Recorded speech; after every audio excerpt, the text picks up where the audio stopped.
मुंबई में हिंदी मराठी भाषा विवाद के बीच शिवसेना नेता ने मराठी भाषा को बढ़ावा देने के लिए एक नई पहल शुरू की है।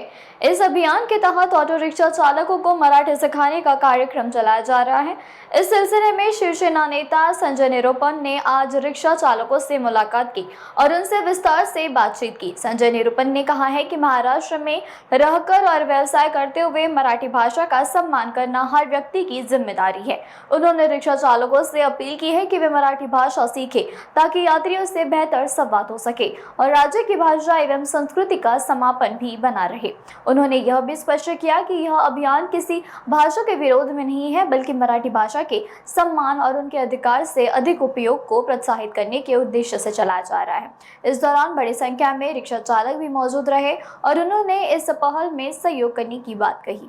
करने आए हैं। सवाल यह है कि जो मराठी सिखाई जा रही है वो प्रैक्टिकली कितना फिजिबल होगा आगे चलकर। सबसे पहले मैं बोरीवली विभाग के हमारे जो उत्तर भारतीय समाज के नेता हैं शिवदयाल मिश्रा जी और मुंबई ऑटो चालक मालक संघ के जो प्रमुख हैं हमारे दूसरे मिश्रा जी विजय शंकर मिश्रा जी, दोनों मिश्रा जी को बहुत बहुत बधाई देता हूं कि उन्होंने महाराष्ट्र शासन का जो कायदा है उस कायदा को मतलब कंप्लायंस के लिए उस कायदा के हिसाब से हमारे सभी ऑटो वाले पूरे सम्मान के साथ जी करके धंधा करें।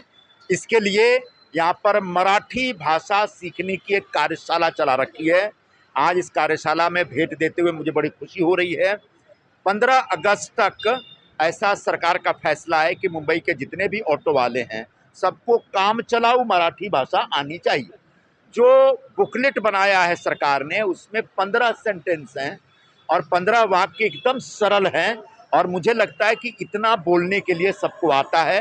लेकिन दो तरह के लोग होते हैं, जो एक तो कभी भी किसी भी भाषा को बगैर सीखे भी बोल सकते हैं और कुछ लोग ऐसे होते भाषा आती है फिर भी बोलने में उनको घबराहट होती है।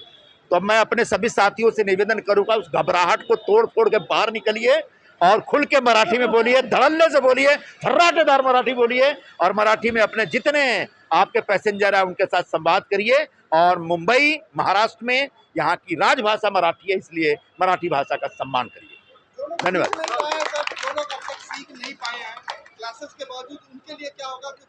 अब 15 वाक्य है छोटे छोटे 3-3 शब्द का और उसको भी अगर 2.5 महीने में नहीं सीख पाएंगे तो मुझे लगता है थोड़ा ज्यादती कर रहे हैं।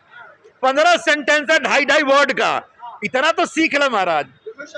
इससे ज्यादा तो गाली देने आता है हमको। हाँ नहीं, ये देखिए जो डोमिसाइल का इश्यू है ना, ये मोटर व्हीकल एक्ट का हिस्सा है।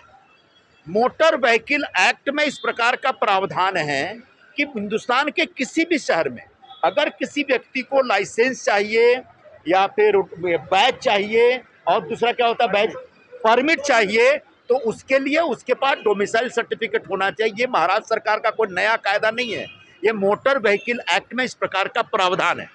तो मुझे नहीं लगता कि इस पर कोई ऐतराज है। जिस व्यक्ति को ऑटो चलाने का परमिट चाहिए उसको मुंबई का चौहद्दी तो मालूम होना चाहिए। नहीं तो मैं ऑटो में बैठूंगा और बोलूंगा जरा सा माटुंगा ले चला तो हमसे पलट के भैया माटुंगा किधर जरा बताओ, ये तो कोई मतलब नहीं है ना जी। आपको पता होना चाहिए माटुंगा कौन सा रास्ता जाएगा, शॉर्टकट कौन है, लॉन्ग कट कौन है। तो ये जानने के लिए मुंबई में कुछ दिनों का वास्तव्य होना चाहिए और ऐसी अगर सरकार अपेक्षा करती है तो इसमें कोई दोष नहीं है। धन्यवाद।